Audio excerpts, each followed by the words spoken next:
रेकॉर्डिक मंसूबे से कितने अरब डॉलर हासिल होंगे? होशरुबा इदादोशुमार सामने आ गए। मंसूबा कब मुकम्मल होगा?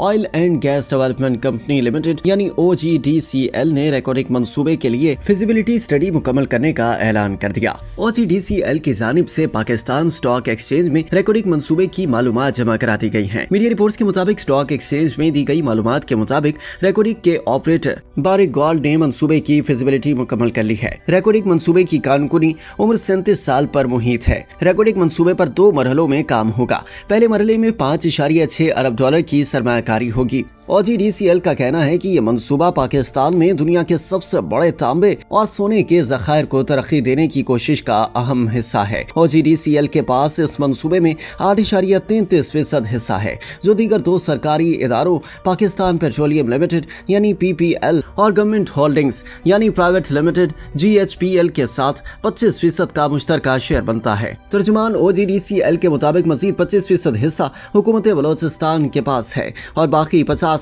हिस्सा बारिक गोल्ड कारपोरेशन के पास है, जो इस मंसूबे की ऑपरेटर भी है। फिजिबिलिटी स्टडी के मुताबिक मंसूबे की कारकुनी का अरसा 37 साल पर मबनी होगा, जो 2 मरहलों में मुकम्मल होगा। पहले मरहले पर 5.6 अरब डॉलर की लागत आएगी और ये 2028 में काम शुरू करेगा। इसके लिए 3 अरब डॉलर का कर्ज लिया जाएगा, जबकि बाकी रकम शेयर होल्डर्स फराहम करेंगे। मंसूबे के पहले मरहले में हर साल 45 मिलियन टन खाम मटेरियल को प्रोसेस किया जाएगा और दूसरे मरहले में 2034 से ये सलाहियत बढ़ाकर 90 मिलियन टन सालाना की जाएगी। एक अंदाजे के मुताबिक रेकॉर्डिक मंसूबे से 13.1 मिलियन टन तांबा और 17.9 मिलियन ऑनस सोना निकाला जाएगा। OGDCL के बोर्ड ऑफ डायरेक्टर्स ने मंसूबे के लिए सरमायाकारी बढ़ाकर 62 करोड़ 70 लाख डॉलर करने का फैसला किया है। इसमें 34 करोड़ 90 लाख डॉलर कंपनी के शेयर होल्डर्स फराहम करेंगे, जबकि बाकी रकम कर्ज के जरिए हासिल की जाएगी। ये मंसूबा पाकिस्तान में रोजगार के मौके पैदा करने, मईशत को मजबूत करने और हुकूमती आमदनी को बढ़ाने में मददगार साबित होगा।